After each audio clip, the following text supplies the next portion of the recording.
अगर आपसे हमारे कोई भी इंटरेस्टिंग वीडियोस मिस हो गए हैं तो फिक्र की कोई बात नहीं। आपको जाना है अपनी YouTube ऐप पर और सर्च बार में रेडियो उड़ान टाइप करके हमें सब्सक्राइब करना है हमारे और अधिक इंफोटेनमेंट से भरे वीडियोस के लिए, और सुनते रहना है ऐसे ही radio Udaan, a flight of life. Happy listening. जी हाँ दोस्तों, नमस्कार, आदाब, सत श्री अकाल। मैं दानिश महाजन प्रोग्राम बदलता दौर में आपका बहुत बहुत स्वागत करता हूँ। आज का प्रोग्राम बेहद खास है और ये आप सभी लोगों को सुनना चाहिए। सुनना ही नहीं चाहिए बल्कि ज़्यादा से ज़्यादा शेयर करना चाहिए।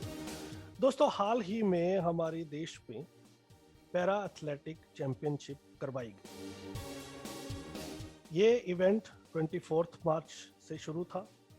20 मार्च को गवर्नमेंट ने, जहाँ ऑर्गेनाइजर्स ने हम कह सकते हैं, उन्होंने वेन्यू चेंज कर दिया। वेन्यू स्टेट ही शिफ्ट कर दी, चेन्नई से बेंगलोर में कर दी। ये एक झटका था। आप सभी को मालूम होगा, जो पैरा प्लेयर्स हैं, जो हमारे डिसेबल्ड भाई बहन हैं, पहले ही उनको अपनी टिकट्स खुद अरेंज करनी पड़ती है। कई लोग डोनेशन से जाते हैं, कई लोग स्पॉन्सरशिप ढूंढते हैं। 4 दिन पहले जब कुछ लोग मिडवे में थे, कुछ लोगों को आइडिया नहीं था, तो ये होच पोच में वेन्यू चेंज कर दिया गया। काफ़ी दिक्कतें आई। कुछ लोग इसके कारण पार्टिसिपेट भी नहीं कर पाए क्योंकि उनके पास पैसा नहीं था कि वो दोबारा से टिकट खरीदे। और 4 दिन पहले आपको मालूम है कि टिकट का जो एरोप्लेन का जो खर्चा है वो कितना बढ़ जाता है। अगर पहले करवाओ तो सस्ती मिलती है, तो उसी टाइम पे कितना हो जाता है। दूसरी चीज़, जो वहाँ लोग खेल रहे, वहाँ हमने देखा स्पोर्ट्स का नंगा नाच। Let me be very blunt कि वहाँ क्या हो रहा है।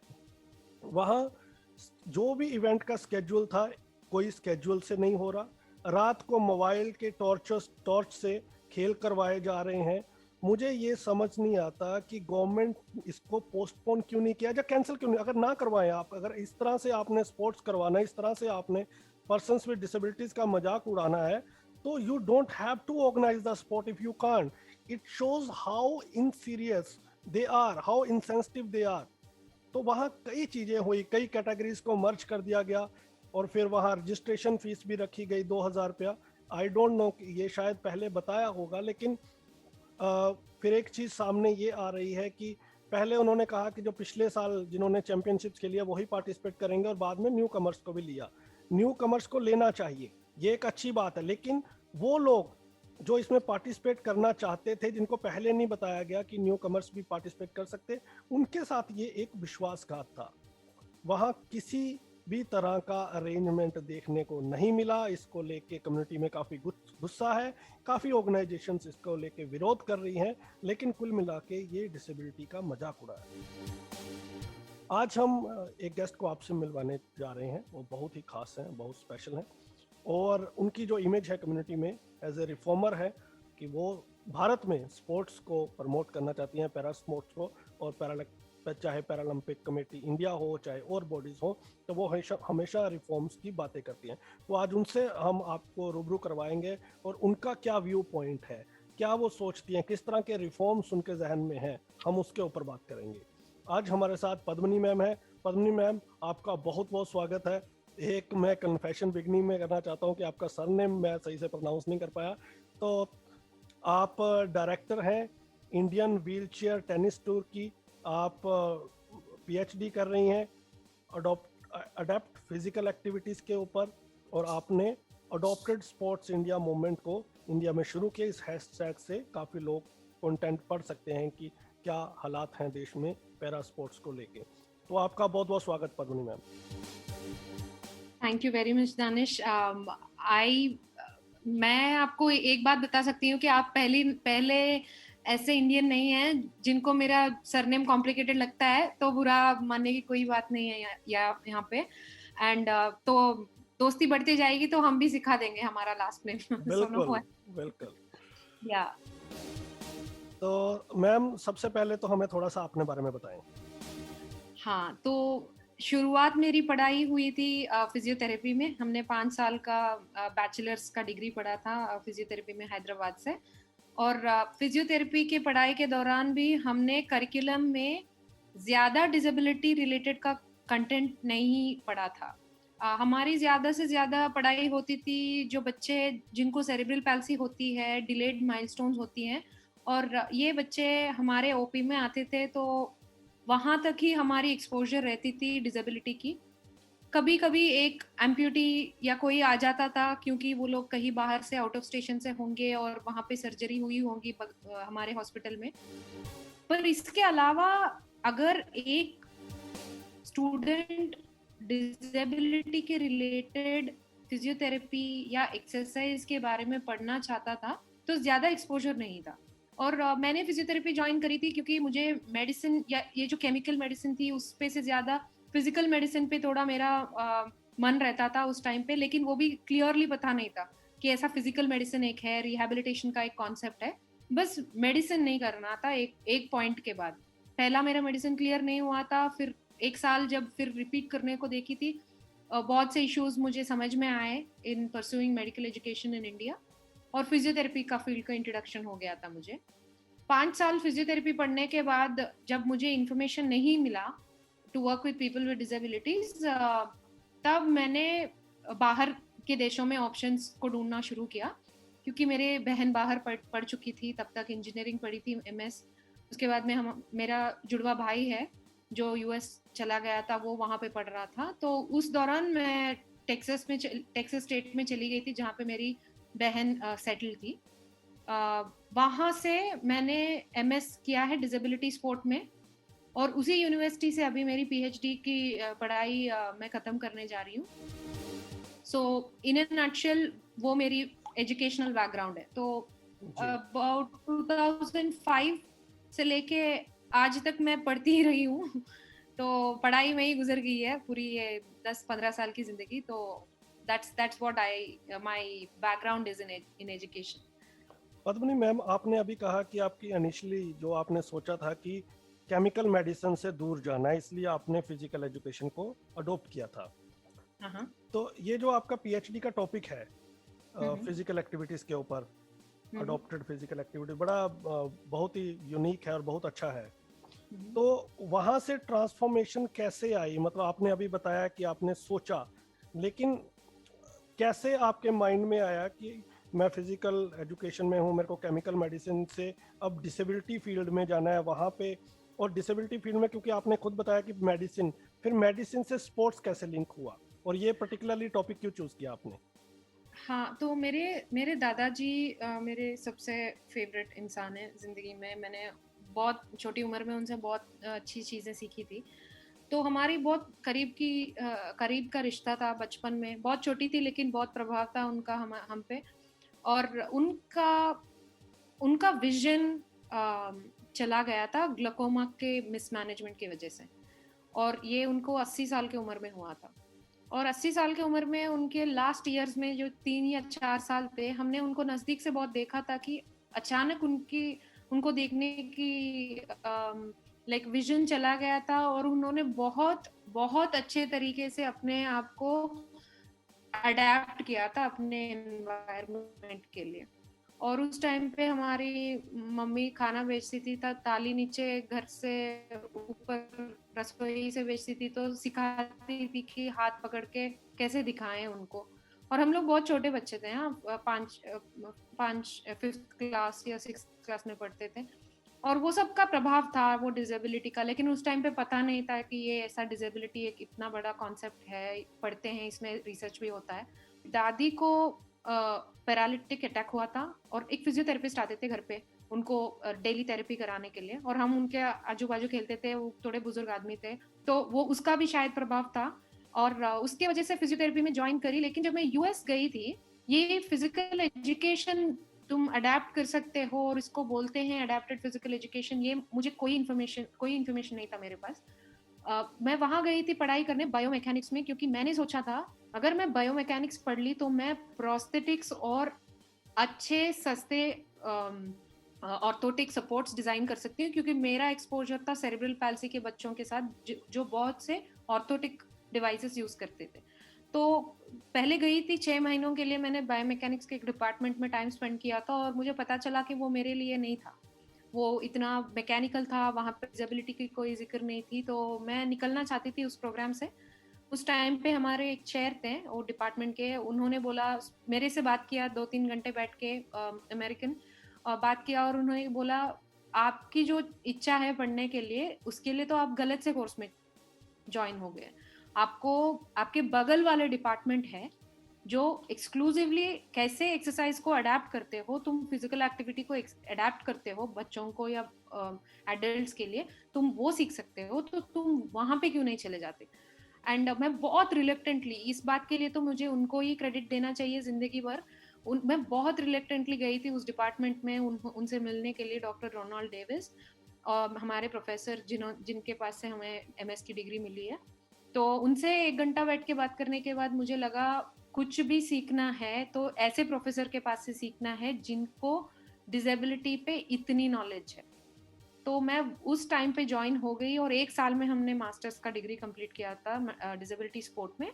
और इस कोर्स में मैंने सीखा था, मैंने व्हीलचेयर टेनिस सीखा था, हमने खेल के सीखा था, wheelchair basketball, wheelchair rugby, sitting volleyball, ये सारे स्पोर्ट्स जब तुम खेलते हो 6 महीनों के लिए फुल टाइम, एक पूरे कोर्स में तुम बस खेलते ही हो ये गेम सारे, तुम्हें पता चलता है कि एक इंसान क्या क्या हालातों से गुजरता है जब उसको वो गेम में एक्सेल करना पड़ता है।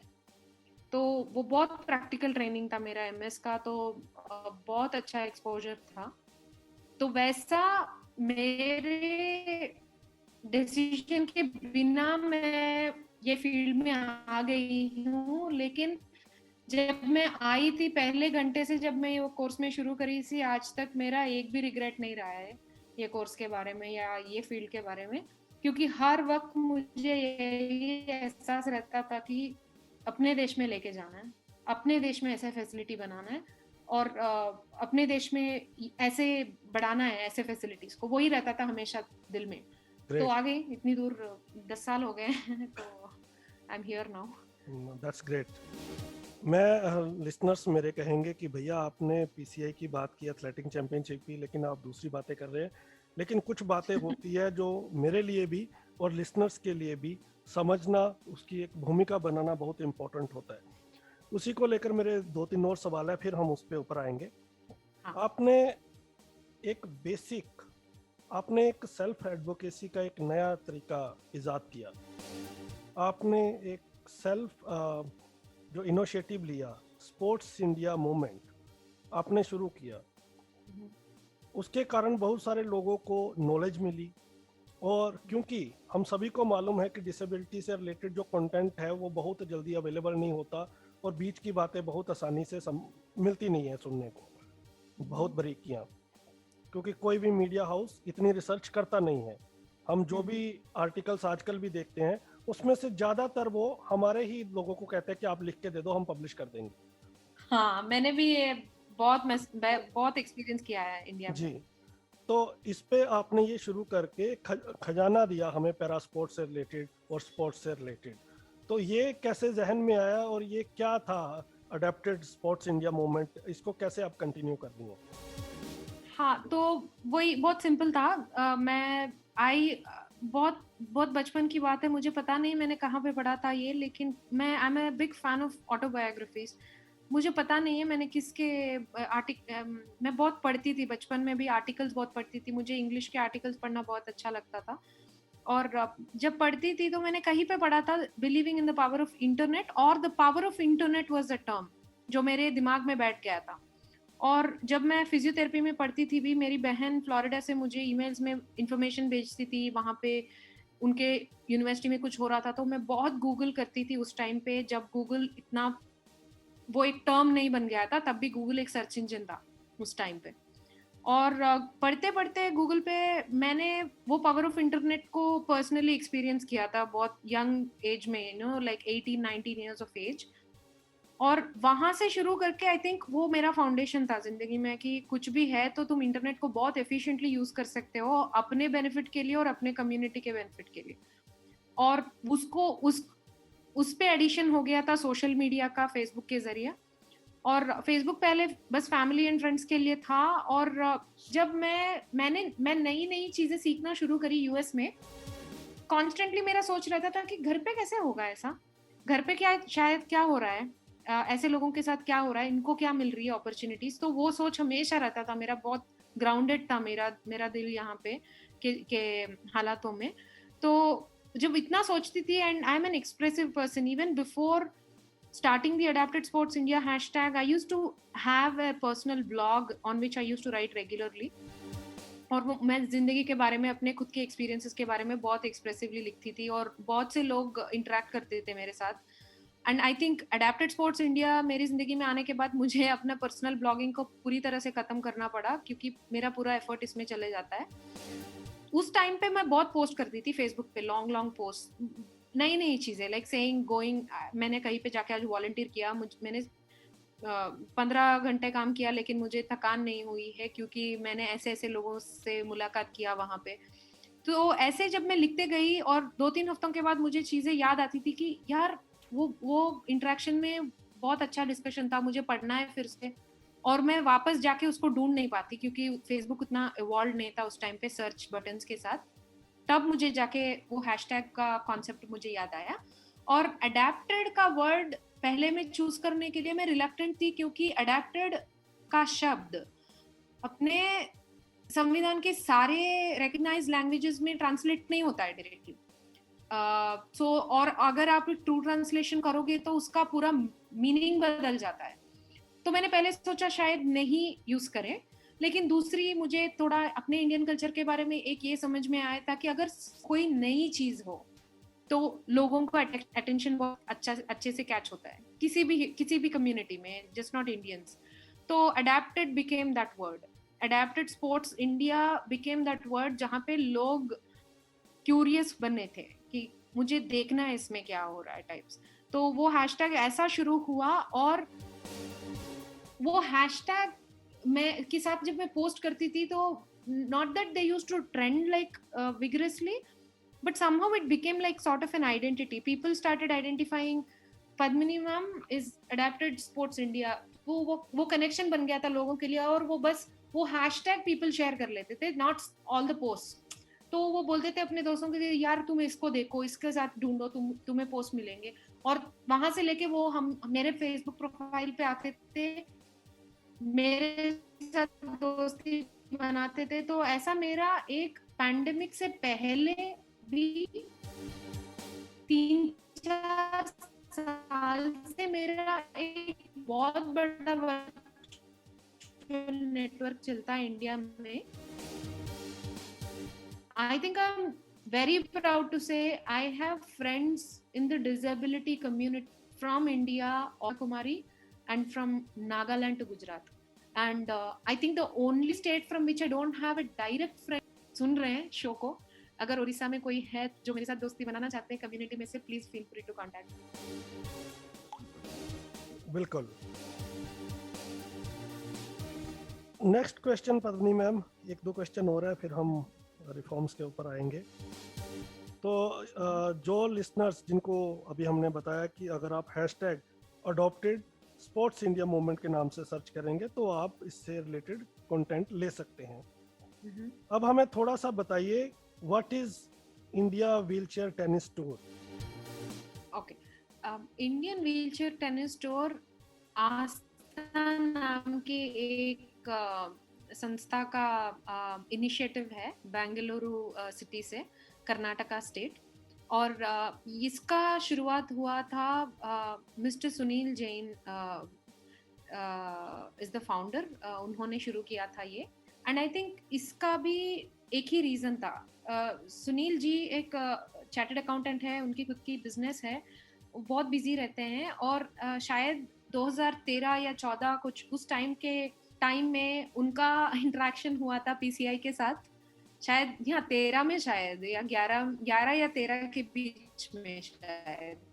तो उनकी इंटरेक्शन हुई थी पीसीआई के बेंगलुरु के टीम मेंबर्स के साथ। एक किसी इवेंट में ये पार्टिसिपेट करना चाहते थे, उनको डिसेबिलिटी है, तो वो पार्टिसिपेट करना चाहते थे एक इवेंट में। और जब वो प्रोसेस में इन्वॉल्व हुए तो उनको पता चला कि ये जो स्पोर्ट्स की सेक्टर है डिसेबिलिटी की कम्युनिटी में, बहुत मुझे हिंदी में शब्द ठीक से नहीं आ रहा है, केओटिक है इंग्लिश में, बहुत बहुत उसमें कोई ऑर्गेनाइजेशन नहीं है। और सुनील जी ऐसे इंसान है जो स्ट्रक्चर सिस्टम है, और जब ऐसे एक इंसान चले जाता है एक chaotic environment में, तो वो क्यूरियस बन जाता है और सोचता है कि मैं क्या कर सकता हूँ।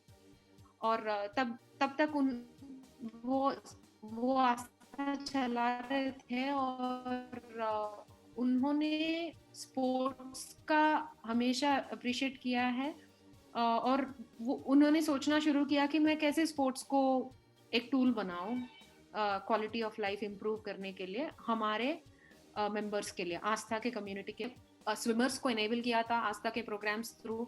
बहुत से पैरा स्विमर्स हैं कम्युनिटी में, कर्नाटका एंड बियॉन्ड से, जो बोल सकते हैं कि शुरुआत करके उन्होंने टेनिस को चूज किया था, और ही launched the Indian wheelchair tennis tour.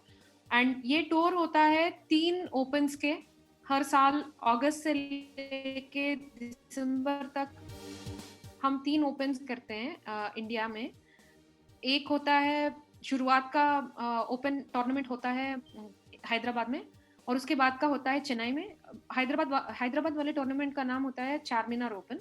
The Chennai tournament is called Marina open, and conclusive tournament of the tour every year is in Bengaluru, and it's called Tabebuya Open. Tabebuya is a name of a flower that is local to Bengaluru. So ये tour में हमारा 2 types के programmes हैं, जिसमें एक introduction होता है sport का 2 दिन के वर्कशॉप में, और उसके बाद में कंटिन्यूअल ट्रेनिंग की ऑप्शंस प्रोवाइड हो जाती हैं अगर लोकल कम्युनिटी में इंटरेस्ट है। और हर साल इनका कॉम्पिटिशन्स चलते हैं, तो ताकि ये टूर्नामेंट्स का अप्रूवल होता है आईटा से, ऑल इंडिया टेनिस एसोसिएशन से। और मुझे ये बोलने में बहुत गर्व होता है कि सुनील जी के परसिस्टेंस या उनकी जो कमिटमेंट है व्हीलचेयर टेनिस को प्रमोट करने के लिए, सिर्फ उसके वजह से वो आईटा को रास्ते पे लेके आ सके।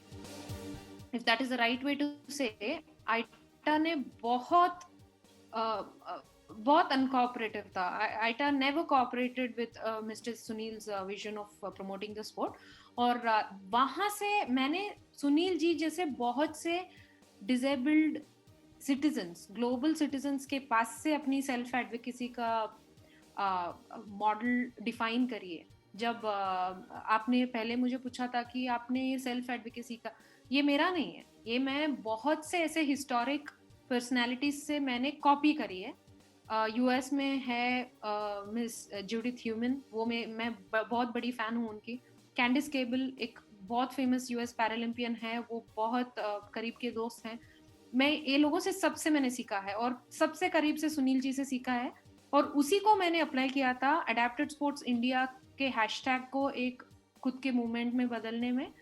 और तो मैं क्रेडिट तो उन लोगों को सबको देती हूँ, क्योंकि मैं सबके बातों को सुनती थी और सबके बातों को पढ़ती थी, और उससे मैंने डिजाइन किया था ये सेल्फ एडवोकेसी का कॉन्सेप्ट। जी, तो सुनील जी की आपने इतनी प्रशंसा की है, तो हमारे लिसनर्स अब हम डिमांड करेंगे कि सुनील सर से भी बात की जाए।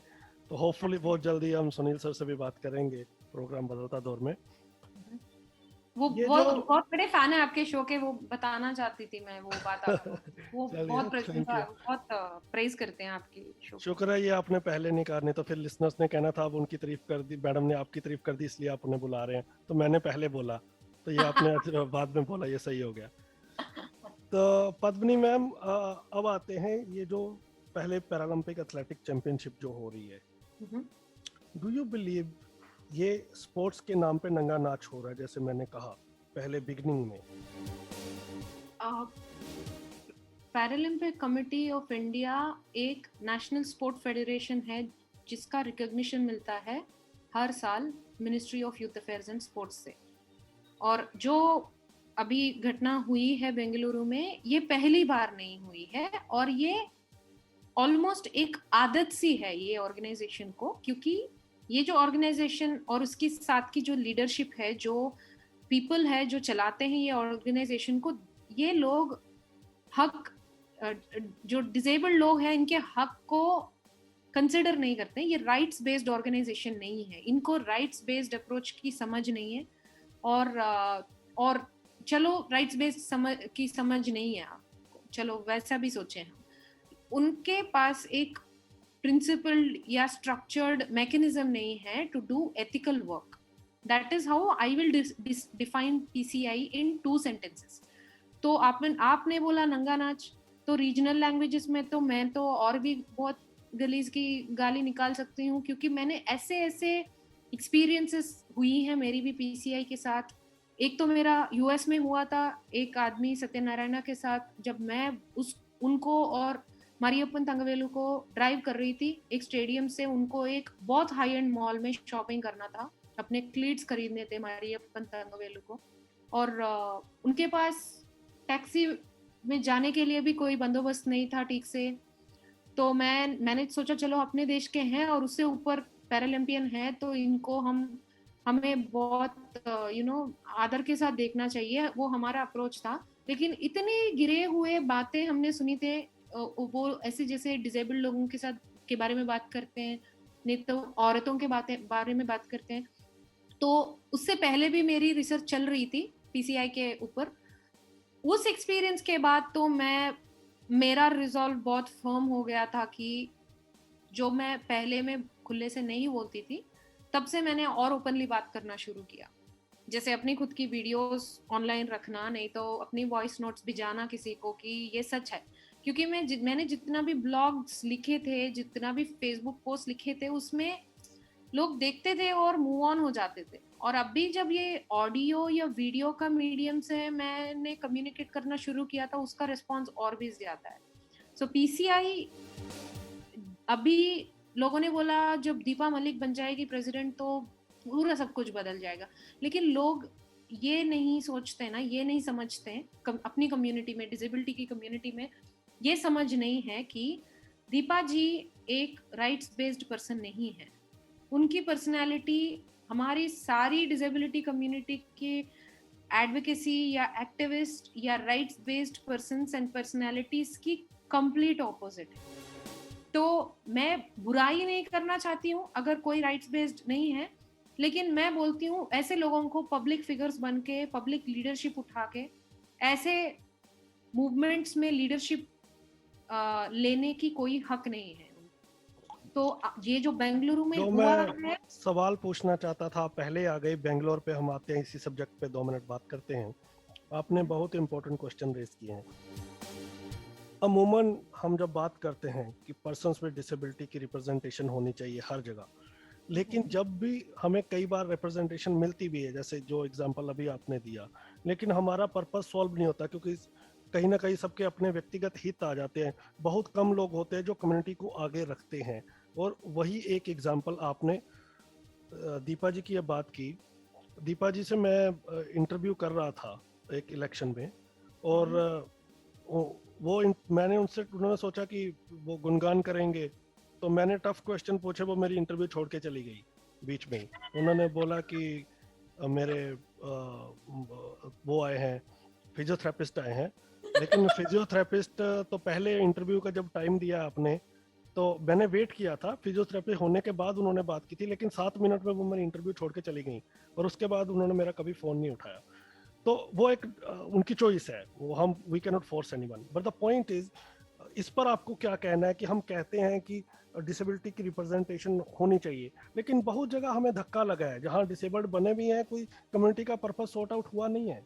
हाँ, तो मैं इसको ना, ये बहुत पॉलिटिकली अनसेफ क्वेश्चन पूछा है आपने मुझे, क्योंकि अगर दानिश, ये आप और हम बात कर रहे थे एक प्राइवेट कॉन्वर्सेशन में, तो मैं एक दोस्त की तरह से आपको बहुत साफ से आपके मुंह पे बोल सकती हूँ कि सच्चाई क्या है, लाइक ब्लैक एंड व्हाइट. लेकिन जब हमारी एक जिम्मेदारी है और हमें पब्लिक फोरम में बात कर रहे हैं जिससे बहुत लोग सीखेंगे, सुनेंगे, तो मैं ये पॉलिटिकली करेक्टली आपको एक छोटा सा एनालॉजी समझाऊंगी. मुझे एक रेस्टोरेंट में काम करना है, किचन में, तो मेरी इच्छा है ऐसा काम करने के लिए. तो मुझे मेरे पिताजी ने उनके दोस्त के बिजनेस में नौकरी दिला दी किचन में.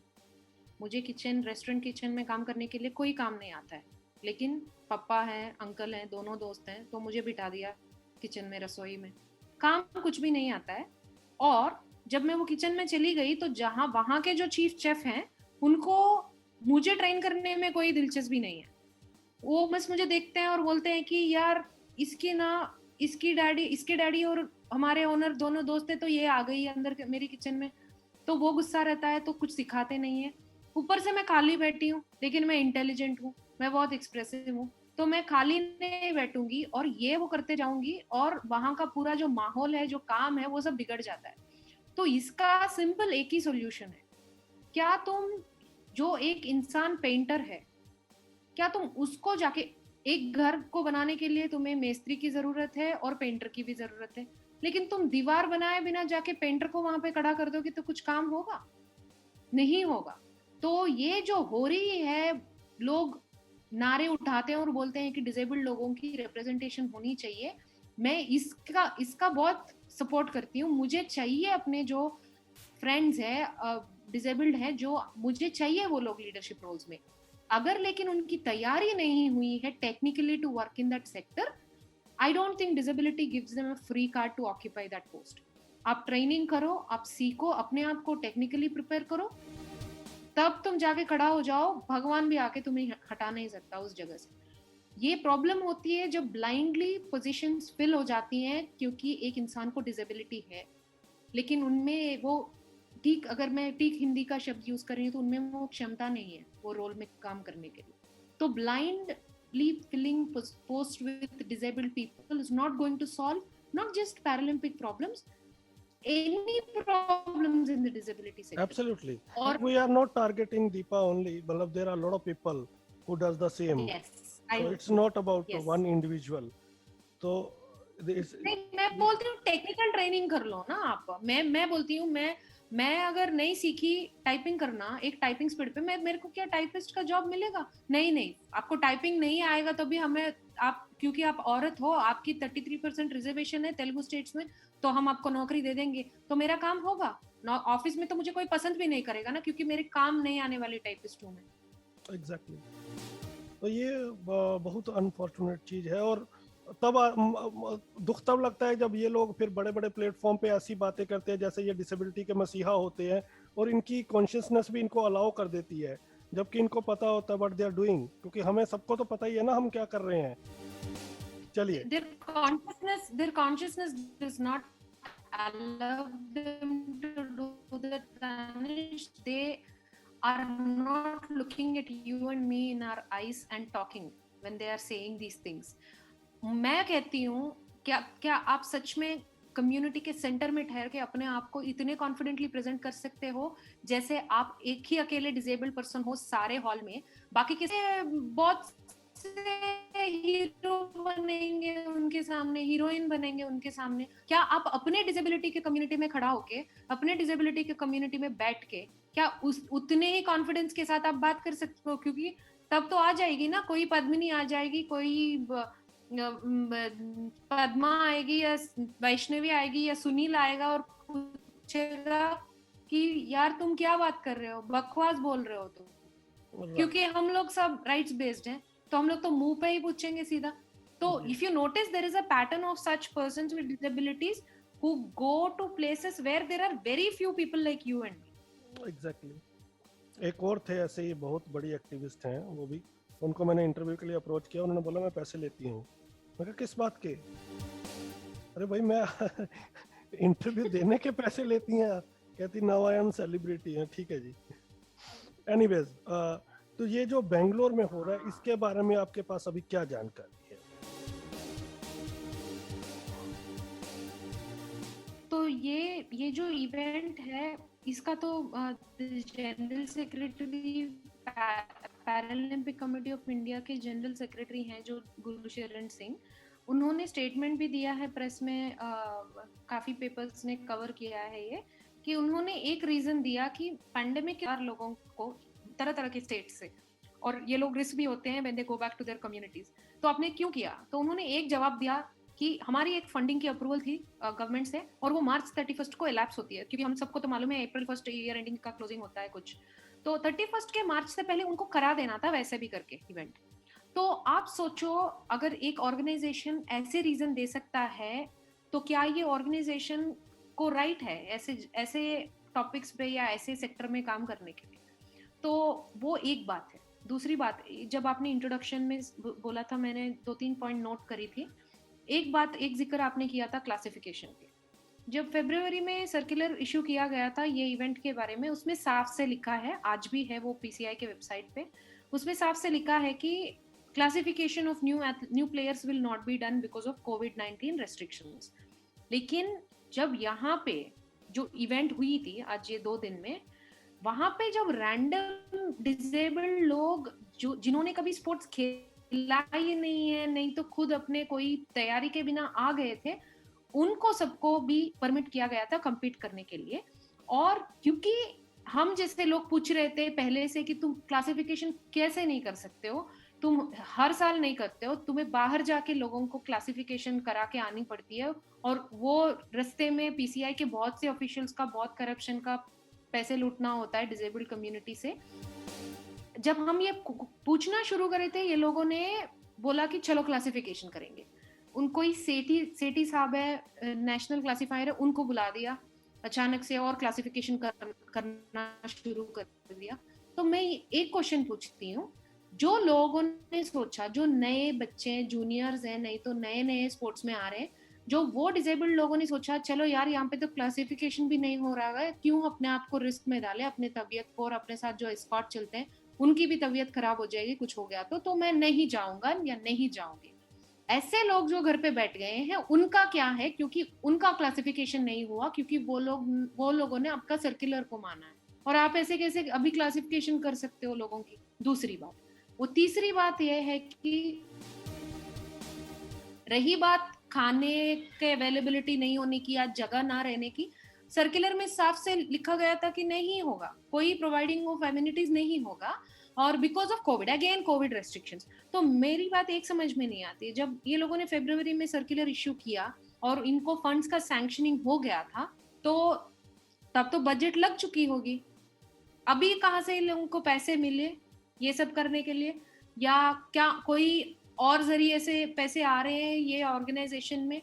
तो ऐसे इश्यूज के बारे में मैंने हमेशा उनके पास से इंफॉर्मेशन सीखा है, और पिछले 2 सालों में उन्होंने शायद 6 या 8 महीने लिए हैं एक आरटीआई के रिस्पॉन्स को देने में।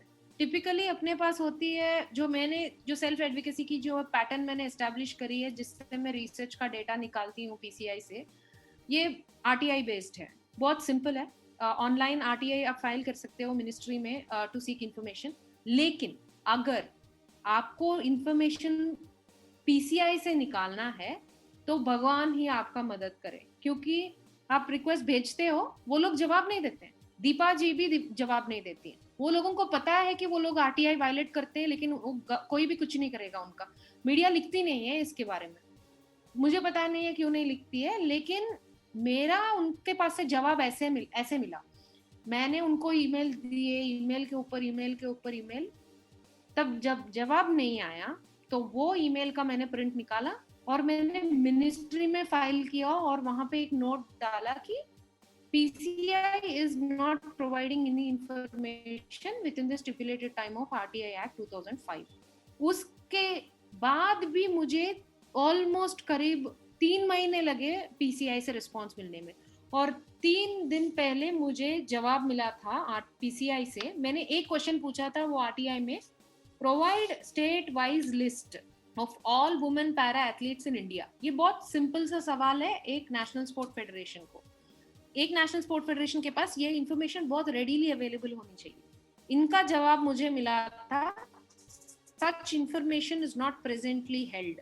तो आप मुझे बता रहे हो कि आपके पास रिकॉर्ड्स नहीं है विमेन एथलीट्स के। तो मेरी इंटरेस्ट है विमेन को प्रमोट करने में स्पोर्ट्स में, तो आप कह रहे हैं कि आपके पास गिनती ही नहीं है ये लोगों की। तो यही वापस जाता है ना जो बात जावेद अबीदी जी ने बोला था सालों पहले एक वीडियो इंटरव्यू में, you don't count them, you can't care for them, ऐसा कुछ बोला था उन्होंने। आप गिनती नहीं करते हो तो आपको क्या इंपॉर्टेंस देना पड़ेगा उनको, वो तो एग्जिस्ट ही नहीं करते हैं ना जब गिनती नहीं करते हो। तो वही लॉजिक हुआ है। तो ये जो ऑर्गेनाइजेशन है, ये जो डेबेकल हुआ है, अभी परसों के रात में ये वीडियो आया था कि ऐसा ऐसा चल रहा है, और literally the next day morning Deepa Malik is posting on Twitter that everything is going fine। कि तुम अब अगर ऐसे लीडरशिप, और ये डिसेबिलिटी कम्युनिटी में भी ये बहुत सी प्रॉब्लम है दानिश, मुझे लग रहा है लोगों को शायद लगेगा इसको डिसेबिलिटी नहीं है तो ये बहुत आसानी से बोल रही है। नहीं, मैं एक ही लॉजिक के साथ पूछती हूँ ना, इंस्पिरेशन हो आप हमारी प्रॉब्लम्स को सॉल्व कर देंगी। पिछले 2 सालों में उन्होंने क्या फिक्स किया आपके लिए? जितनी पावर उनके पास है, जितने पोजीशंस आप वो होल्ड करती हैं, उन्होंने डिसेबिलिटी का कम्युनिटी के लिए क्या काम किया है? स्पोर्ट्स में उन्होंने क्या बेहतरीन चीजें दिलाई हैं डिसेबिलिटी की कम्युनिटी को। तो जब लीडरशिप होती है तो हम लीडरशिप की बात ही करते हैं ना। तो it is not about bashing Deepa. This interview में रिस्पॉन्स इज नॉट टू से कि मैं दीपा की बुराई करूंगी, नहीं, वो प्रेसिडेंट के रोल में जो है उनकी बात हो जाएगी ना, इससे पहले जो थे उनके बात होती थी। तो ये प्रॉब्लम है पार्टली कम्युनिटी में भी, जहाँ पे बहुत क्या बोलते हैं आइडलाइजिंग होता है। गवर्नमेंट का रिस्पांस था कि स्पोर्ट्स जो है वो स्टेट सब्जेक्ट होता है, फिर भी हमने खेलो इंडिया मूवमेंट शुरू किया, तो one must congratulate us. Oh, the government wants us to congratulate the government for this? Yeah, because they have started Khelo India. It is a state subject, but center has initiated this. So centre बनता है states के साथ, शायद उन लोगों को पता नहीं है कि सेंटर कैसे बनता है। लोग स्टेट बनाते हैं, स्टेट सेंटर को बनाता है। बहुत सिंपल है लॉजिक मेरी तो। स्टेट्स को हटाओ यार, तुम सेंटर कहाँ से बनेगी? स्टेट्स नहीं है तो। मेरा जवाब बहुत सीधा रहता है उस बात पे। और कल मैंने जब वो अपने फेसबुक पे कुछ वीडियो का पोस्ट लगा दिया था, लोगों ने बहुत डराया मुझे। इससे पहले भी मुझे बहुत धमकियां मिली Danish, because I file RTI. Rahul Swami बोल के एक इंसान है पीसीआई में, उन्होंने कॉल किया था मुझे और बात किया था, बहुत समझाया था मुझे कि बहुत मुझे सुनाया उनके पॉलिटिकल माइलेज के बारे में, उनके पॉलिटिकल कनेक्शंस के बारे में। और उसके बाद में तेलंगाना में भी एक आदमी है जिन वो डिसेबल्ड है, वो रिसेंटली गुजर गए हैं। उन्होंने तो सीधा मुझे माँ की गाली दी तेलुगु में और बोला कि तू कौन होती है ये सब पूछने वाली, तू डिसेबल्ड है? तो मैं एक ही पूछती हूँ, जितने भी डिसेबल्ड लोगों ने मुझे बहुत बुरी तरह से गालियां दी है, मैं क्योंकि मैं ये काम करती हूँ, मैं एक ही प्रश्न पूछती हूँ उन लोगों से कि हाँ तुम लोग गाली देते हो तो वो आपका संस्कार है, मैं कुछ नहीं कर सकती। दूसरी बात है कि अगर मैं गलत कर रही हूँ तो book me under the law. You are bothered because I want the same for everybody. और ये लोग, ये कम्युनिटी जो डिसेबिलिटी की कम्युनिटी है, इसमें थोड़े लोग होते हैं जो ऑक्यूपाई करके रखते हैं स्पॉट्स जहाँ पे उनको बेनिफिट्स होती रहती है ये ब्रोकन सिस्टम की। और मैं जब पूछती हूँ तो मैं पूछती हूँ सिस्टम के, मुझे एक ही यूनिफॉर्म सिस्टम चाहिए सब सिटीजन्स विद डिसेबिलिटीज के लिए। और जब ये यूनिफॉर्मिटी आ जाएगी ना, ये जो क्रैक्स से ये लोगों को, ये डिसेबल्ड लोग जो फीड करते हैं सिस्टम पे, ये सब बंद हो जाएगा। इसीलिए there are disabled people who attack me saying इसको कौन सा राइट है हमारे सेक्टर में काम करने के लिए, क्योंकि इसको डिसेबिलिटी नहीं। तो मैं तो पूछूंगी ना, देखो अगर तुम ऐसा मेरे साथ बोल सकते तो मैं वापस पूछूंगी, तेरे पास डिसेबिलिटी है तो तूने क्या किया अपने कम्युनिटी के लिए? नहीं, बाय दिस लॉजिक कोई मेल किसी फीमेल के लिए काम नहीं कर सकता क्योंकि वो फीमेल नहीं है, कोई फीमेल मेल के लिए काम नहीं कर सकता क्योंकि वो मेल नहीं है। We can't exist as a society. Yeah, this is a very bizarre argument. मतलब it's not worth even talking on it. Exactly. A lot of people says, तो एक तरफ हम कहते हैं कि we need mainstream people to include ताकि inclusion आए, and other side कहते हैं they are outsider.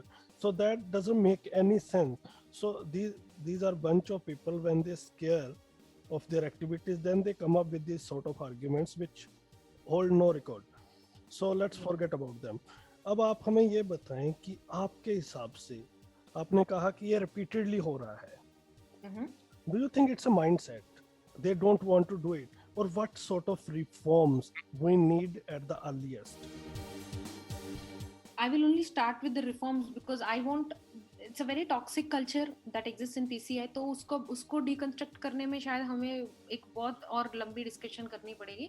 तो मैं रिफॉर्म्स से शुरू करूंगी आपका जवाब। Immediately, if you say, Padmini, what are the possible reforms inside India's Paralympics? The first thing is for the ministry, because ministry is the all-powerful party here in this entire setup.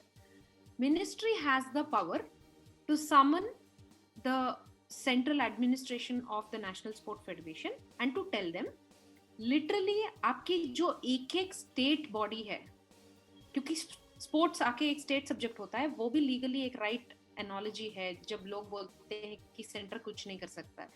तो तुम ministry of youth affairs and sports, Kiran Rijiju ji can summon the leadership of PCI and tell them, give them an ultimatum and say, by this date, I want you to give me a transparent account of all your member states and I want transparent record keeping to be in place, which is the disease that is rotting the PCI.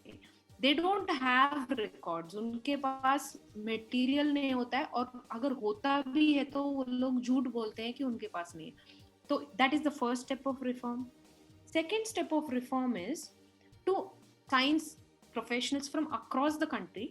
Open call में आप team में जो local team होती हैं वहां पे आप ऐसे प्रोफेशनल्स को रखो जो ट्रेन्ड है.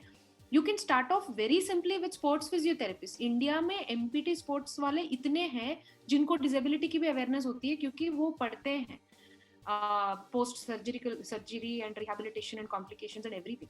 So there are people, there are physiatrists that you can involve in this as classifiers.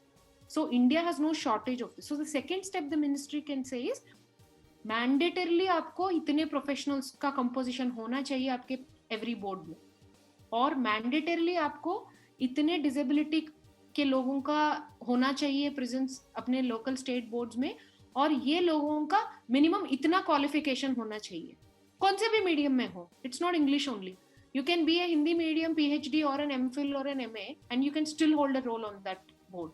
सो ये अगर ये 3 steps, basic 3 steps, the ministry has a power to sign one order and get all these 3 things to fall in line, and I don't know why they're not doing it.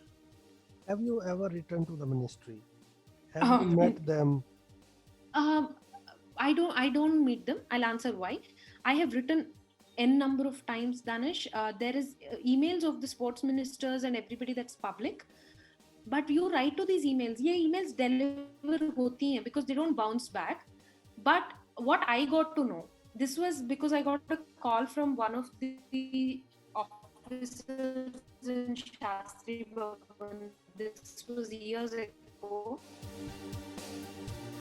When I was writing emails and there was no response and everything, somebody called me and tried to tell me to be careful, to not question कि why the ministry is not take care of Paralympic sports or Special Olympics Bharat. और मुझे धमकाया था उस आदमी ने, और मैंने सोचा चलो यार इसने धमकाया मुझे, और हाँ ये भी बोला था, he asked me to come to Shastri भवन. This is why I don't want to go to है जो बहुत प्रोमिनेंट बन गया है डिसेबिलिटी राइट सेक्टर में भी. हर चीज के लिए अगर तुम्हें दिल्ली में जाके पेशी में बैठ के तुम्हें वो लॉबिंग करना पड़ेगा, तो what is the point in having a central law that needs to be applied in all the states? Why can't the law and the administration take? बहुत बार बोला गया है, PCI वालों ने बोला है, मुझे बहुत लोगों ने बोला कि आप जाके राव इंद्रजीत सिंह से मिल जाओ when he was CEO or whatever. मैं ये कल्चर में बिलीव नहीं करती हूँ जहाँ पे तुम एक इंसान को जाके किसी को समझाना पड़ेगा जो तुम लिख के नहीं समझा सकते हो. और मेरे पास ये सब बहुत से कम्युनिकेशंस हैं, शायद मैं कभी एक बुक पब्लिश कर दूंगी तो लोग पागल हो जाएंगे कि सोचेंगे कि ऐसे ऐसे सॉल्यूशंस गए थे मिनिस्ट्री में, और उसके बाद में भी बेंगलुरु का इवेंट हुआ 2021 में. तो मैं जाना नहीं चाहती हूँ दिल्ली. मैं हैदराबाद में पली बड़ी हूँ और मैं सोचती हूँ, मैं मानती हूँ कि मेरी पढ़ाई में इतनी पावर है कि ये through the due process reform लेके आ सकता है, लेके आना चाहिए. अगर मैं डिसेबल्ड हूँ और मेरी यही पैशन रही है डिसेबिलिटी स्पोर्ट में, क्या मुमकिन है मुझे जाना दिल्ली?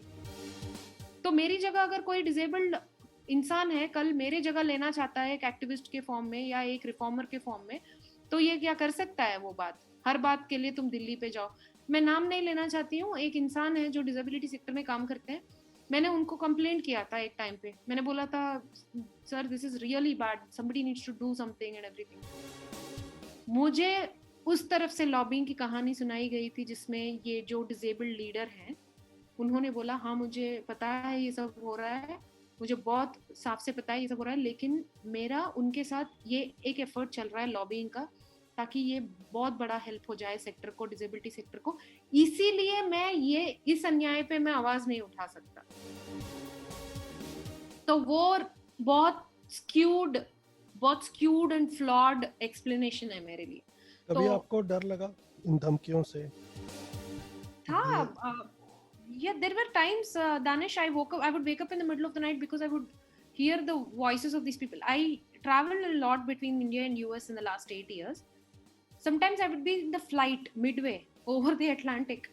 मैं गाने सुनते सो जाती थी और कभी अचानक ऐसे उठती थी, क्योंकि ये जो लोग फोन पे बोलते हैं ना, जैसे मैडम आप बाहर जाते आते रहते हो, आप देख लो, आपकी रिस्क है, ये है वो है, ये बातें ना, not just as a woman, as any law-abiding citizen in the country who's sensitive, has got some sensibilities, ऐसी जब तुम आवाज सुनते हो किसी को, तो if you are a sensitive person तुम्हें लग जाता है।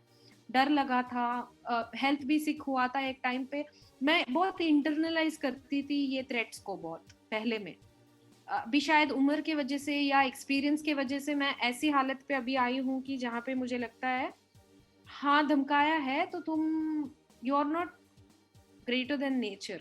So I won't use the word God because not everybody is a believer. I would say you're not greater than nature. मुझे जाना है तो किसी दिन मैं जाऊंगी। मैं तो शिव जी में मानती हूँ, तो अगर उन्होंने सोचा कि चलो इसको उठा लें, आज तो उठा लेंगे, तो उससे पहले तो तू कुछ नहीं कर सकता मेरा। तो मेरा स्पिरिचुअली ऐसे जगह पे मैं आ गई हूँ, अभी मुझे लगता है मैं गलत नहीं कर रही हूँ। अगर इस काम की वजह से कोई सोल्यूशन आ गया तो ये सबकी भलाई होगी, तो मैं डरूंगी नहीं इससे आगे। चलिए, एक चीज मेरी और आपकी मिलती है, मेरे भी इष्टदेव शिव जी हैं, तो चलो केदारनाथ चले जाएंगे एक दिन नेहा को पूछ के नेहा के साथ। मुझे एक चीज जो समझ नहीं आती है, कोई भी कमेटी है वो गलत कर रही है, सपोज हम बेंगलोर की बात कर रहे हैं, हाँ। उनसे नहीं हुआ, जब आपने सुजेशन दिया कि ये गलत है आप ऐसा करिए, आपने कहा कि भैया वहाँ खाना अच्छा नहीं है, आपने सिर्फ एक बात की कि आप इसे दुरुस्त कर लें, तो इसमें थ्रेट देने की क्या बात है? आपने कहा कि भाई साहब आप क्लासिफिकेशन कीजिए, सबको मौका दीजिए, इसमें थ्रेट देने की क्या बात है? मतलब इसको इतना अग्रेसिवली लेने का और पर्सनल लेने का, आई रियली डिडंट अंडरस्टैंड। आपको ये नहीं बोला कि भैया आप जॉब छोड़ दो, आपको ये नहीं बोला कि आप हट जाइए, रिजाइन करके दूसरा कोई आ जाए। देखो ये थ्रेट्स की बात हुई थी जब मैं ओपनली मैंने ब्लॉग्स लिखना शुरू किया था लोगों का नाम लेते वक्त। ये बेंगलुरु के इवेंट के टाइम पे मुझे किसी में इतना दम नहीं है कि मुझे कोई थ्रेट करे, क्योंकि मुंह तोड़ देती मैं किसी को। वो नहीं था बात। वो बात थ्रेट की तब हुई थी जब मैं शुरुआत में लिखना शुरू करी थी, क्योंकि मैं थक गई थी। नहीं, अभी भी ये कल्चर है, बट मैं तो एक सिर्फ, I am not talking about PCI, I am talking about everyone. Whenever we raise question we just ask you to correct, so why to get hassled? That's what I'm saying. It is about Danish, it is about weak personalities, people who are very weak, no, they have their way of looking strong or feeling strong is by immediately threatening the other person or creating a threat for the other person. देखो आप और मैं ऐसे इंसान हैं, और हमारे दोस्त भी बहुत सारे ऐसे हैं अपने डिसेबिलिटी के सेक्टर में, जो सोचते हैं कि अगर मैं वीक फील हो रहा हूँ तो मैं अपने आप को अंदर से मजबूत बनाऊंगा। हमारी सोच ऐसे काम करती है, we don't know why, but there are people who when they feel weak from inside, their first strategy is to go on the offense and make the other person feel more weak and powerless, and then they feel stronger. इससे उनकी ताकत नहीं बढ़ती है, लेकिन उनको एक satisfaction हो जाता है कि उन्होंने जीत लिया वो छोटे से जो जंग सोचते हैं उसको। तो ये प्रॉब्लम अराइज होता है जहाँ पे लोग पर्सनल एजेंडा से काम करते हैं, जो एक पर्सनल एजेंडा होती है। एब्सोल्युटली। जितनी भी करप्शन हो रही है पीसीआई में, हमारे लिस्टनर्स को बताएं how it is affecting our athletics, our para sports players. I'll give you a small example, practical example. Haryana State Association is suspended right now inside PCI. PCI के अंदर Haryana state एक suspended body है, उसमें politically exactly क्या problem हुआ हमें पता नहीं है, लेकिन अभी ये सस्पेंडेड स्टेट बॉडी है। इससे एथलीट्स गए हुए हैं जिन्होंने शायद मेडल भी जीता है अभी ये कॉम्पिटिशन्स में। इनके पास एक सिलेक्शन लेटर है जिसपे एड हॉक कमिटी मेंबर या कमिटी हेड कुछ दीपा जी का सिग्नेचर है, the selection letter to go to the nationals is not coming from the state federation. और जब तुम वापस एक मेडल लेके अपने स्टेट में जाते हो और स्टेट में प्राइज मनी लेना चाहते हो गवर्नमेंट के पास से, गवर्नमेंट ये फाइल ऊपर नहीं भेजेगा, क्योंकि बहुत साफ है पॉलिसी में कि तुम्हारा स्टेट से लेटर आना चाहिए, तुम्हारी स्टेट एसोसिएशन से। और जब ये बात उठाया गया था, एक 80 एथलीट्स का मीटिंग हुआ था जिसमें दीपा जी थे और बाकी लोग थे। ये जो 4-5 फैक्शन है जिनके बीच में लड़ाई के वजह से वो सस्पेंशन हुआ है, वो सस्पेंशन भी इफेक्ट में आया और रहा क्योंकि दीपा जी प्रेसिडेंट बनी रही हैं और इनका नहीं बनता है दूसरे लोगों के साथ। सो इनके आपसी मामलों के बीच में, आपसी झगड़ों के बीच में इतने प्लेयर्स का नुकसान हुआ है। जब प्लेयर ने, किसी ने पूछा मैडम एड हॉक कमेटी का लेटर कैसे हमें फायदा होगा अभी, तो मैडम बोलती है नहीं हम मैनेज कर लेंगे डायरेक्टर साहब के पास। तो अगर आपका रवैया ये है काम चलाने के लिए, तो ये तो अपने कॉन्स्टिट्यूशन की मौकरी है, अपने national sport development code of India की मौकरी है, अपने सारे जो भी लेजिस्लेशन है उसकी मौकरी है। तो तुम क्या जस्टिस के बारे में बात कर सकते हो उसके लिए? तो problem is with people who think they can function above the law, and the day when some strong efficient IAS officer or a bureaucrat will come into the sports ministry, who's not somebody who's a rubber stamp person, that day you will see a sea of change. And it happens. It happens. Yes, it happens. That is possible. It is very much, it always happened. If we go by the history, it always happened. Then they only cry, they left with no choice. मैं एक आपसे और सवाल पूछना चाहता था कि आपने ये बात की कि अभी इस तरह से नुकसान होता है, तो बहुत सारे प्लेयर्स का और भी नुकसान होता है इससे। अब हमारे रिप्रेजेंटेटिव भी डिसेबल्ड हैं, अब भी आपने कुछ सजेशंस भी दिए हैं, चीज़ें बदल नहीं रही हैं। क्या शॉर्टकमिंग चेंज आने की आपको कोई उम्मीद दिख रही है? Is it only due to financial? आपको सिर्फ only due to corruption it's happening? There is unrestricted flow of money जिसपे गवर्नमेंट का ज्यादा ओवरसाइट नहीं है, Danish. That is one problem. Second problem is there is a lot of conflict of interest which is at play in PCI. Conflict of interest is a very ignored concept in India. जब conflict of interest होता है, अपने आपको recuse करना चाहिए वो situation में से, और यहाँ पे वो होता नहीं है क्योंकि it is taken for granted that the people you are trying to serve are voiceless. ये जो disabled athletes हैं इनको इतना भाव नहीं है.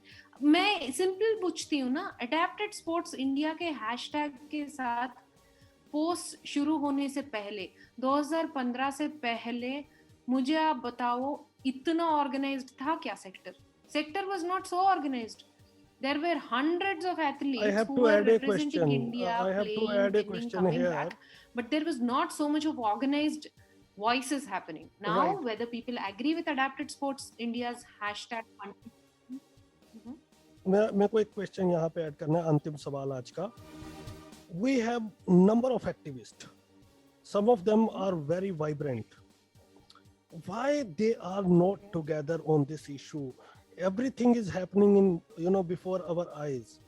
सब हमारी आंखों में, आप यकीन नहीं मानोगे, मेरा जो संडे का शो है वो रेडी था, लेकिन मुझे लगा कि ये एक ग्रेव इशू है, क्यों सारे लोग शांत बैठे, बहुत कम लोग इस पे बोल रहे हैं, तो मुझे हाईलाइट करना चाहिए.